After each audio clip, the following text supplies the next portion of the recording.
Today we're going to talk a little bit about equivalent fractions. So right here on my magnet board, I have two sets of fractions.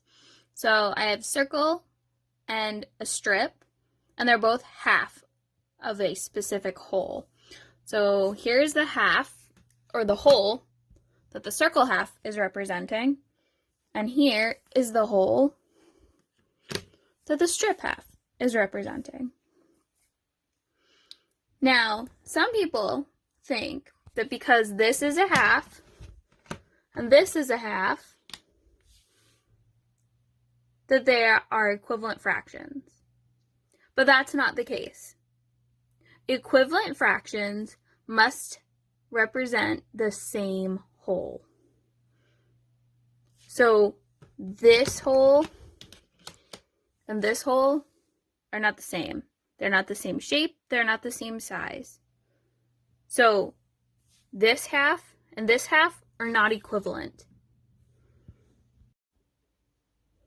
So now we're going to look at what an equivalent fraction is. I have eighths, fourths, and halves, all fraction strips on my magnet board, so we can take a look at what an equivalent fraction is.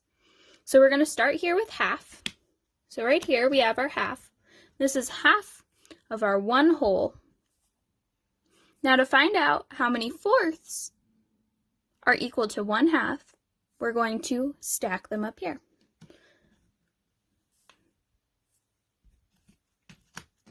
It takes 2/4 to fill in the space of one half.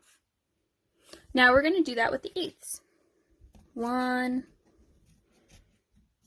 oh my goodness, 2,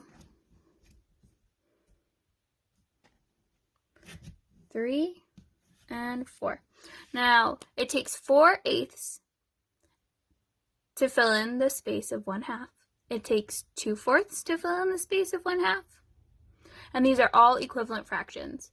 So this is 1/2, 2/4, and 4/8.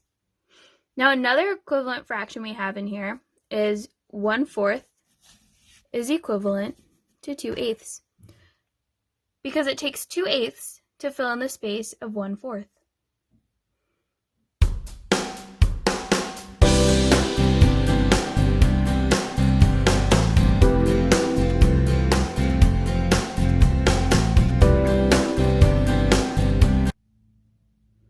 We can also show this with our circle fractions. So here is the whole that each of these fractions is representing. There's eighths, halves, and fourths, the same as when we had strips. So we're also going to do the same thing we did last time. We're going to take the half, but instead of stacking it underneath, I am just going to compare them. So I'm going to take, by comparing them, I mean we're going to see how many it takes to complete the circle, since we know it's half.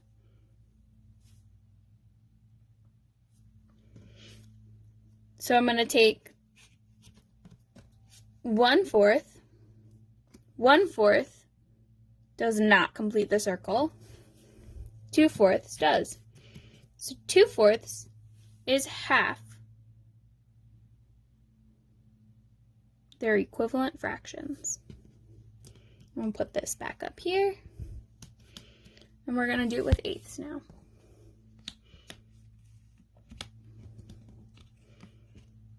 So I have 1/8,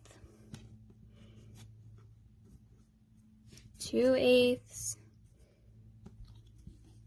3/8, and 4/8. 4/8 is equivalent to 1/2, which is also equivalent to 2/4.